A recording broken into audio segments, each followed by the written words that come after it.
Yusuf, could you explain a little bit about the dependency of the police on the CPLC?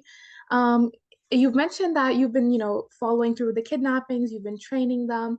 How much do the police rely on the CPLC to do all of this? It was 100%. Like I told you, first it was with the MI for 2 years, right?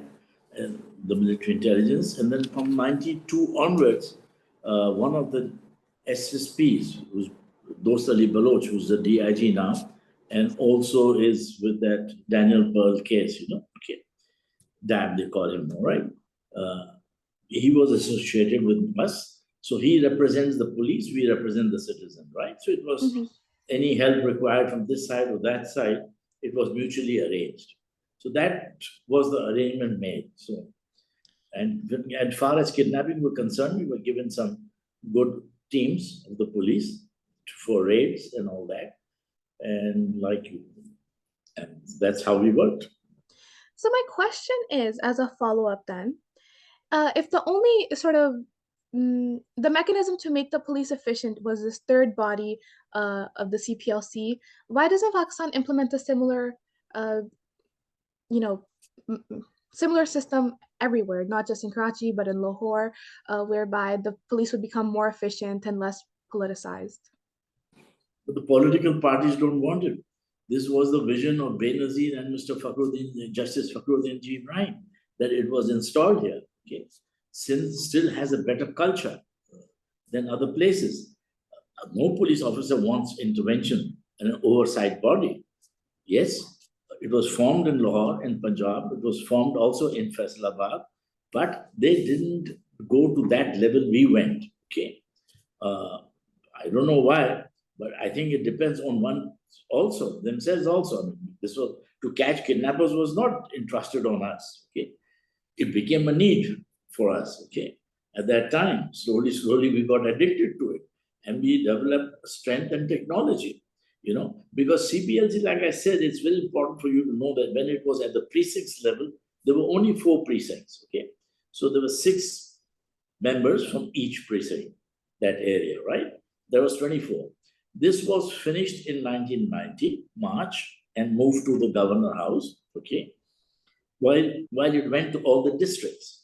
Karachi had 4 districts, so the CPLC was shifted to districts with 7 members who would oversee the whole of Karachi, okay. And from the governor house, we could oversee the interior of Sindh and all that. So the list of kidnappings I've given you, you're seeing a lot of them who are outstations also, right? So they were from Hyderabad, from outstations. We would help guide them, guide the police, assist them from here.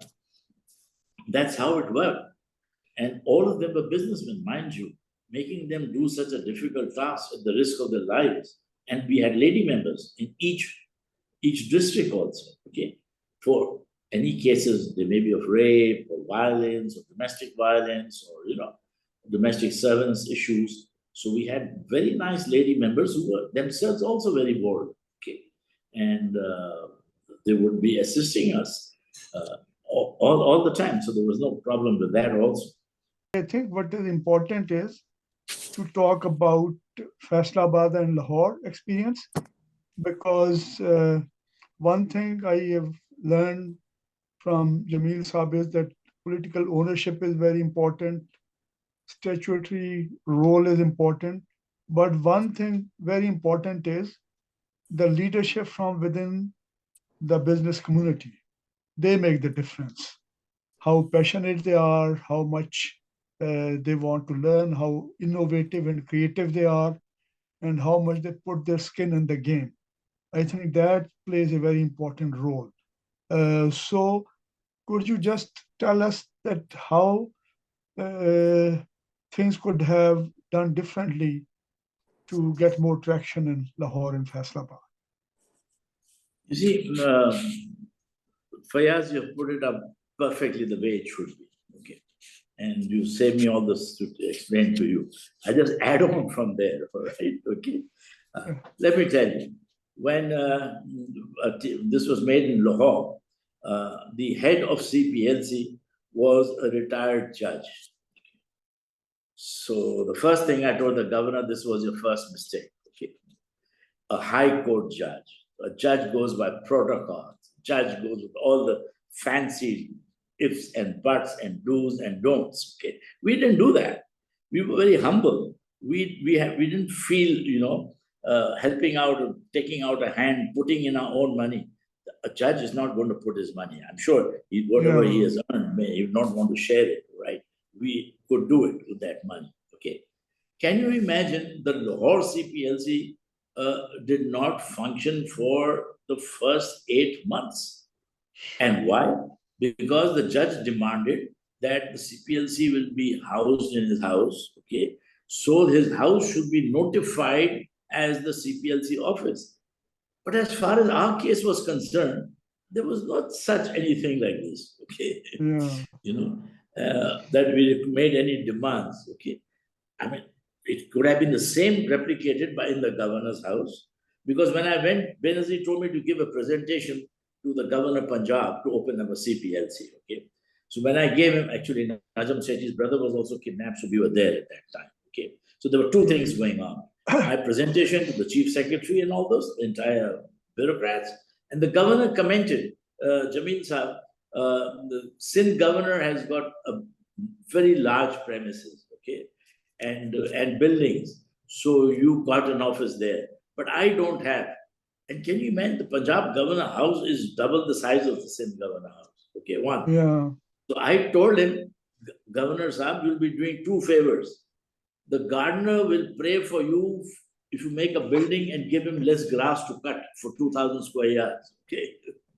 And the second praise would be by the people who will come to seek help. Okay. Yeah. So I think it's worth it if you can make a small block of building over there, like we have made in Karachi. We made it with our own money. Okay. Yeah. So one was the judge. Second was, they have a very powerful association, Textile Mill Association. His chairman was also a member. So my question to them was, if the chairman of such a huge textile mill, if his labor phones him up that he's got a problem or he's got a dispute, will he pick up the phone at 12 o'clock in the night and help him? Yeah. You got to have those people who have the compassion to serve. Pakistan is today in a big soup and yet not in a soup. Why? Because it is one of the largest in philanthropy. Yeah. So everybody, hospital, education, food, all these things are being taken care of. So we have problems, okay? But Right. can you imagine if this philanthropy would not have been there, what would have been the situation? Same thing in Faisalabad. One of the members was a major general of the army. Oh, yeah. Now you see, with no bad intentions, okay? I mean, General Asif Nawaz has given us the maximum support because he saw what we were doing. He saw the thing that his help managed to finish abductions in Karachi. Okay. Yeah. I would commend him immensely, both of these. Fakhruddin Ji Ibrahim for the vision, okay, and Mr. Shaban Mehrani, who was the chief minister, to allow it to be in the governor house. And then General Asif Nawaz giving his helping hand to make sure that the gangs are busted and this crime stops. Okay. So this is how it is, and that's why Faisalabad. So exactly what you said. Then it depends on them to take it forward, how they take it forward, how much they want to come and help the citizens. So we did it with our guts, and even though Karachi was the worst, let me tell you this, okay? With MQM, People's Party, PSL, all on war paths, the period of 90 to onwards was very, very dangerous treading. If you go into history and see it, it was one of the worst cities in the world, okay? Most dangerous. Jameel Saab, could I say that it is entrepreneurial champion which makes so much difference rather than bureaucratic champion? Whether you're civilian or from the army, if you come up with bureaucratic way of dealing with the problem, then you lose that advantage, of creativity, of initiative, of those things. So the person you select is the most important thing in the whole thing. Would it be right to say that? Yeah. Exactly. I'll just elaborate on this point of yours again. I never expected anybody to understand CPLC so fast. Okay. When in 2000, I mean, it was me and Nazim Haji, my colleague, both of us who sat in the government house. Okay. and we both shared the same title, chief and joint chief. Okay, the governor Fakhruddin gave us that. Okay, so Nazim handled the administrative issues in the governor, my CPLC. Okay, our CPLC, and I handled the criminal part, dealing police, crime, combating that, record keeping, FIRs, things like that. Okay, we divided our work very nicely, and it worked excellent.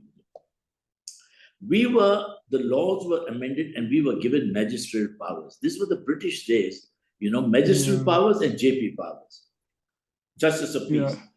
Justice of Fakhruddin peace, gave that to us. The law secretary said it is necessary so that sometimes if somebody challenges them in the court, under what authority they are checking, on what authority they are getting people arrested. Okay, so this magisterial powers were honorary, but it was to give us respect and authority. Can you imagine, in my 16 years, I only used this magisterial powers once. Okay, when the police refused to take on a very influential family. That is the time I butted in and used it. Okay, he had a house on the mountain, the person. He was chipping off the mountain, and the stones were falling in the bungalows downstairs, and they were feeling scared that, if rain comes or something, their house, there'll be stones, avalanche, somebody might get hurt and all that. So we went there to just tell them to stop the work, which they refused, the police refused. So I had to use my magisterial powers to have that person arrested that night. Okay, that was the only one time. So we were not bureaucratic. Despite having the power, we never used it. We had magistrates, we had the police, we made them do it. Yeah. So that made us earn more respect also, that when the institutions are there, why not? We are there to help them. We are there to help our country. We are there to help our civilians. Me helping the police, and ultimately the police helping the civilians and the citizens. So everybody, it was win-win for everybody. All right. So the whole idea was there. Yeah. The governor never chose any member. Okay. We chose the members. We knew who in the civil society was what. We knew how much dedication he can give. So nobody interfered with us in choosing the members. Nobody could tell us whom to choose, whom not to choose. Okay. So we did the choice of members, and we did the interviews, and we made very clear with them that, look, it's no personal work to be done. Okay. 24/7, you have to be available to the victims of crime, because that they need your assistance immediately. So we made our do's and don'ts.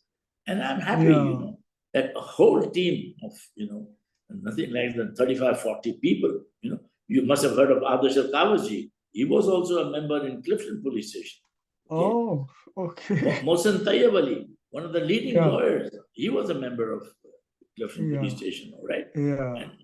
But even Adarsh resigned very fast because he wanted the police to be given some vans and some things like that. And it was being delayed, so he got annoyed. But we managed it. Okay? In abductions, we used our own cars, the resources, what were there, we gave it. So that shows you the attitude really played a major role. And we kept everybody from every community, because Karachi has got so many people of every community that we use Boris, Memons, Punjabis, Pathans, Siraiki. And we use them. Why? Because everybody feels comfortable coming to his own community member and confiding in him. Okay. Yeah. We give that comfort to them. Okay. Then the lady members there. If the lady comes with a problem, she will attend to them. Okay. So there is no, there's really very closeness between all of us. The victim, and we saw them as a victim and give them that comfort. But let me tell you another interesting thing. When crime figures were being covered, a lot of, America would put travel restrictions and all that. That really bugged me. Okay. So what I did, I went on FBI website to check the crime in the American cities. Can you beat it? 90% of the cities had much more higher crime rate than Karachi. Okay. And then I told the Prime Minister, I want the ambassadors to send me the data of such cities where abductions and all this are taking place. Okay. So it became mandatory on the ambassadors and the high commissioners to send me the data from there of those, crime figures. And FBI then removed it from their website. because they saw me exposing all this. This is the crime of New York. This is the crime of Karachi. Okay, and Yeah. our crime looked peanuts compared to theirs. So became very interesting. Very interesting. It is. So Two questions here. One is about the sustainability of the CPLC. You mentioned that even though you had administrative powers, you never used them, and you use them, you didn't use them out of goodwill. If someone in the future, some future head of CPLC were to use them, or you know, what would that be like? I'm just wondering whether this goodwill will continue. Suppose you're pushed to economic distress and it can't uphold itself, the business community can't support the CPLC. Would it just fall apart? look, CPLC did not have too much of expenditure. So, because we're not hiring the policemen, we're not paying them or anything, right? Our work was honorary, right? We had a staff at the government house, fine, to manage, to pick up phone calls, to attend, make reports and all that. So the business community is very philanthropic here. Like I told you, we are the highest in the world in philanthropy. Yeah. So, and when I left CPLC, at that time, my bank balance had about 25, 30 million rupees. I'm talking in 2002. And I had stopped taking donations from everybody. I told them I Yeah. don't need it. When I need the money, I'll tell you. What will I do with all this money? Okay. Right. I mean, I'm not, the salaries and all being paid. It's okay, it's fine, But we just invested that, got that income, and we were using that. Okay. Then the government gave us a small grant. The telephone lines were all free. The mobile phones were free. The mobile phones companies gave us free mobiles. The telephone people in Pakistan PTC line, they gave us free telephone lines. So, we use all that. Okay. The mineral water coming was donated. The cold drinks were donated. The stationery that was being printed was all donated. We created that concept of everybody giving little bit, but it became very large. Like I told you, how we made the building. Okay, the architect was free, the cement was free, the steel was free. Okay, that's the partnership we developed with the civil Yeah. society. Being part of the civil society. Okay, and that also gave us made us earn a lot of respect. That we were not always demanding money from the government to do anything. We never Yeah. wanted it. So that was the good part of it.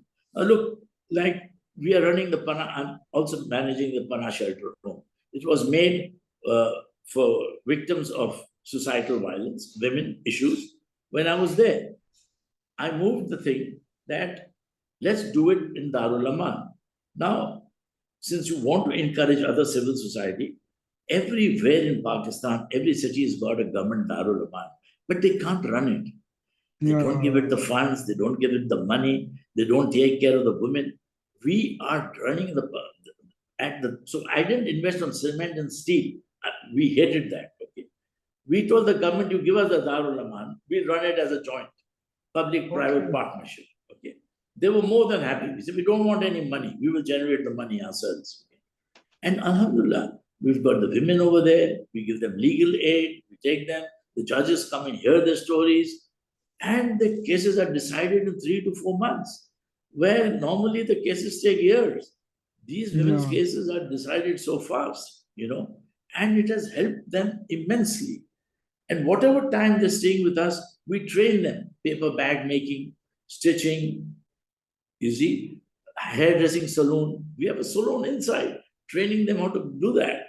So when they go back to the remote villages, we give them a small kit of beautician kit, okay? And even in Okay. the villages, everybody likes to look pretty. Who doesn't want to look pretty? Okay. So, and this becomes an earning for the women. Okay. Paper Yeah. bag making of newspaper. The shopkeepers buy it from them. Clothes Yeah. stitching, they can do it at home. And we made them tell them, look, your mother-in-laws will respect you if you earn money. If you don't earn money, you will be suffering the beating and all that in the interior. As if you've got a good husband, you're lucky. If you're not, you are suffering. That's how the village life is all about, and it's working. So these partnerships have really been very good for the society. Okay, considering years of work with the CPLC, it still exists today. I know there's more advancement, like the Zanab Alert app, which helps you find kidnapped children. Uh, but the rule of law still seems to be disintegrating in Pakistan. I mean, look at the chaos that's happening right now. So, would you have any insights on where Pakistan is going right now, how the rule of law will develop, and what challenges you foresee? Yeah, again on the politicians of how to do. This is the first time there's a lot of dispute between the judiciary and the public. This is not good. It's certainly not good. And uh, they need to really amend the rules, regulations, like I told you, the Japanese model of policing and all that. But sometimes it's good when you hit the rock bottom. Now everybody's conscious of what can happen. All right, things, convictions. So they have to really invest in the rule of law. That is the only direction which we can go into. And I think once things simmer down, I think the government is going to be serious about it, because a lot of people now have realized that they really need to straighten out things. And hopefully, we can only hope, and such organizations, when they prove themselves, they're an example for the government, okay, that you must follow this and must establish this more often and go after it. Because if you have a good rule of law, then injustices automatically don't take place. So I can only say, let's hope so, that there are more civilians like me than who would like to really participate with the government and make changes. Of course, when Nawaz Sharif was there, I've done some presentations, and he has restored the rule of law in Karachi in even 2012. Even though I was not in CPLC, but he made me write a paper on what needs to be done. There was a lot of extortion going on, a lot of problems over here, and the businessmen were worried. So I gave him all that, and I told him to make small committees where anybody could go and say that injustice is being done. The police has caught me wrong, my son wrongly, and I want it to be investigated. So I said, please make those public safety boards, okay, which exactly what is people are crying. This is happening. The rumors are going on. This prevents all rumors. So I said all main cities should have people, a group of people, trusted, honest, in public safety boards, where whom you can approach if any injustice is being done to you. And that will help. Make small causes court where civil disputes can be settled. Now, these are all practical, doable things that doesn't trespass into anybody's territory, you see. So all those things can be done and should be done. One more thing, Jameel sir, to what extent you have succeeded in engaging youth and women in this work? Because they are the one who will carry the ball. Yeah, I mean, when we were doing it, I mean, they're all motivated. So we had a lot of honorary volunteers in CPLC, from the younger groups. We used them, okay. We used to train them also with us. They were not notified, they didn't have JP powers, but they would be there. Because from that, we could choose and make them members when another member wants to retire. Every 3 years, like that, right? So they're trained also. We would test them out also, how much passion they have, how much intelligence they have, and what they can do. So that was like a regular evolution of members for CPLC. So that really helped a lot. But like I told you about Pana Shelter Home for Women, the ladies can do it. They can set this up. People will love to contribute. Even in my Pana Shelter, the milkman delivers free milk. The newspaper man delivers magazines free. Everybody has the passion to do good. It depends how you reach out. You don't need millions every time. Okay. So we have Satar Idi. He sends us all the meat at the Pana Shelter. Okay. His organization, because people give satkar, he has so much of meat, he sends it. Okay. So the women are eating the best food, which normally middle class also can't eat. Okay. So people can contribute in small piecemeals. You don't need to have billions to do it. Okay. All your vision of how you want to do it. Should we end it here, Manur, or you have any key question I had left? some questions about the public interest litigation, and I had a question about the unsolved cases, but we don't have time, so you could, if I could just public text you the interest questions. litigation, Jameel Saab, if you could talk about that. Yeah. the two cases which were very important, it's a very sad thing, but it was happening. Your car got stolen, okay, and when it was found, they didn't bother to find out the owner, okay, and they gave it to friends. Like I told you, the police officer came and was giving me a car also, right? Okay. I mean, they gave it to judges, chambers, people, all that, right up to the presidency, okay. And once when we computerized it, we learned to detect it, okay. So when the data came on the computer, we found out matching links, okay. Of course, we went for recovering all that, but then we went to court. Okay, what nonsense is this? Any car that is found has to be returned to the owner. It cannot be given to friends and relatives, okay, to be taken care of till the case takes place. Case takes 10 years and the car doesn't talk. Why can't you take out a photograph, stamp it, sign it, and make it as evidence, okay? You don't need the car, okay? But that was another thing. One thing was this, then government needed it. Whenever they had to do something, they would seize the trucks. Political parties would seize the truck, take out the driver, and take the truck with people, give it to politicians. Third thing is, your children are going to school in a car. They requisition the car without your permission. We went to the court. What nonsense is this? Then houses, empty houses. If your house is empty, the magistrate comes to know through the brokers. They come and seal it for the government officers to stay at a ridiculous low price. So we took both these cases of property and residences and cars, and we got an excellent judgment, which was replicated in all the 4 provinces. You see, the judge said, no, any car that is recovered can only be auctioned by the government, okay? And it has to be returned only to the owner. It cannot be given to anybody else. If you stop any truck and you take it, you will pay the fair market price as he demands, or don't take it, okay? Cars of private people, you can't take, you can't touch it, right? Simple as that. Bungalows, you cannot enter, it will be taken as trespassing. You want to rent it, go to a broker, rent a bungalow on the market price with a fair contract and a lease deed. So this was such a big relief to everybody. And I was shocked that all these years, they were just waiting for somebody to do it. Okay. So even the judge was surprised. I mean, he also didn't know that his typist was using a vehicle which was not his. Okay.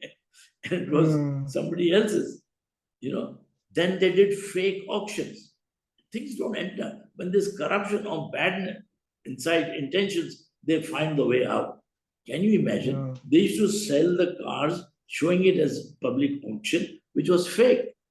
They would be selling a car with 5 cars for just 25,000 rupees. And it was ridiculous. So then we had all the auctions cancelled, cars returned to the state, and public auctions with public property. We did that. Another good thing, okay. Got it. Okay. The other good thing was, we were doing with the local government, the charge parking. Wherever you park, there used to be charged. We don't have those meters in Karachi, like you have abroad, right? So we took over that job of managing it. Okay? We invited the students, okay? We gave them a job, morning shift. Those who are studying in the afternoon, they would work for morning, 4 hours with us, 5 hours. And those studying in the morning would join us in the afternoon. So their pocket money to buy books, the meals, their travel was coming from that job that they were getting, and they were so happy about it. So we created job opportunities for the students. We encouraged them with dignity of labor, all right? Then we gave them, because they were students, they were polite, they would talk very nicely, there would be no fights, no disputes, okay? They were clearly told, you got a problem? Call in, we'll come and clamp the vehicle. That's it. You don't have to fight, okay? We even clamped the vehicle of the chief minister's secretary because his wife refused to pay. Okay. When she refused to pay, we clamped her vehicle. So a lot of times they got annoyed. Bureaucrats got annoyed at us. If we didn't make CPLC for this, that you pester us. So we're not pestering you. We are upholding the rule of law. Thank you. Can we conclude it here? I think it's wonderful, very fantastic.